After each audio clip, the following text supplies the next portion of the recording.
அனைவருக்குமே வணக்கம். சற்று முன் கிடைத்திருக்கக்கூடிய ஒரு மிக மிக முக்கியமான செய்தி ஒன்று வெளியாகியுள்ளது. சற்று முன் செந்தில் பாலாஜி காலில் விழுந்து கதறிய ஸ்டாலின் கதை முடிந்தது, இது மாதிரி செய்திகள் வெளியாகிருக்கு.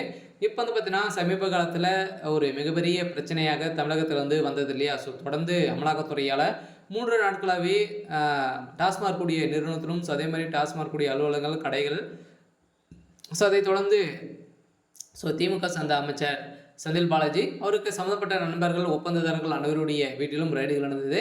அதே மாதிரி எம்பி ஜெகத் ரக்ஷன் அவருக்கு சம்மந்தப்பட்ட இடங்களிலும் ரெய்டுகள் நடந்திருந்த நிலையில் இருவருடைய வீட்டிலும் அதே மாதிரி நிறைய இடங்களில் எக்கச்சக்கமான பணங்கள் மூட்டை மூட்டையாக சிக்கிய சம்பவத்தின் அடிப்படையில் இது வரைக்குமே பார்த்தீங்கன்னா மெகா கோடி 1000 கோடிக்கு மேலே மெகா நடந்திருக்கு. குறைந்தபட்சமே இவ்வளோ கோடிகள் நடந்திருக்கு அப்படின்ற மாதிரி கொண்டாட்டத்தில் அனைவருமே களத்தில் இறங்கினாங்க. இது உண்மைதான் அப்படின்ற மாதிரி கிடைத்த டாக்குமெண்ட்டின் அடிப்படையில் வசமாக செந்தில் பாலாஜி சிக்கியிருந்தார்.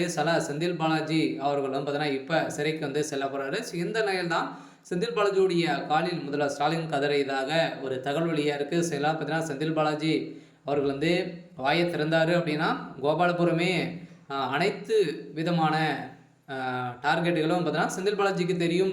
சொல்லிட்டாரு அப்படின்னா திமுகவுடைய தலைமையத்தை ஒழிக்கக்கூடிய அளவிற்கு இப்போ சம்பவம் மேலே சம்பவம் நடக்க போகுது.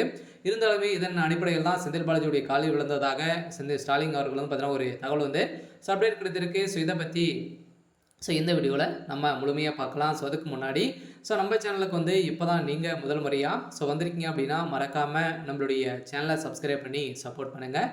வாங்க வீடியோக்குள்ளே போகலாம். பார்த்தீங்கன்னா இப்போ செந்தில் பாலாஜியுடைய காலில் விழுந்ததாக ஸ்டாலின் அவர்களுடைய செய்தி வெளியாக இருக்குது. சுயந்திரம் தான் செந்தில் பாலாஜியின் அமைச்சர் பதவிக்கு மாபெரும் சிக்கலை உச்சநீதிமன்றம் 10 நாட்கள் அவகாசம் வழங்கியிருக்காங்க.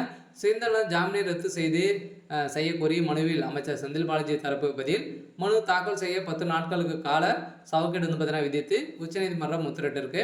இதன் அடிப்படையில் பண மோசடிகள் வழக்கில் அமலாக்கத்துறையால் 2023ஆம் ஆண்டு ஜூன் மாதம் கைது செய்யப்பட்டார்.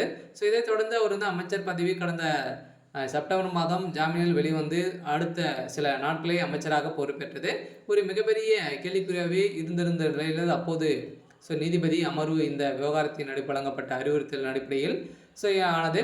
இருந்தாலுமே என்ன கேள்வி என்று கேள்வி எழுப்பியது. அதற்கு பதில் அளித்த செந்தில் பாலாஜி தரப்பு இந்த விவாதத்தை பொறுத்தவரை அமைச்சராக பதவி ஏற்கக்கூடாது என குறிப்பிட்ட உத்தரவு இல்லை என இது தொடர்பாக விரிவாக பதில் மனு தாக்கல் செய்யப்படும் அப்படின்ற மாதிரி தரப்பு இருந்தாலுமே இப்போ இந்த வழக்கின் அடிப்படையில் டாஸ்மாக் நிறுவனத்தில் அந்த ரயிலின் அடிப்படையிலும் இப்போ செந்தில் பாலாஜிக்கு ஒரு மிகப்பெரிய ஒரு இடியாக விழுந்திருக்கு. அதனால் முதல்வர் ஸ்டாலினுடைய கதை ஒட்டுமொத்தமாக முடிய போகுது.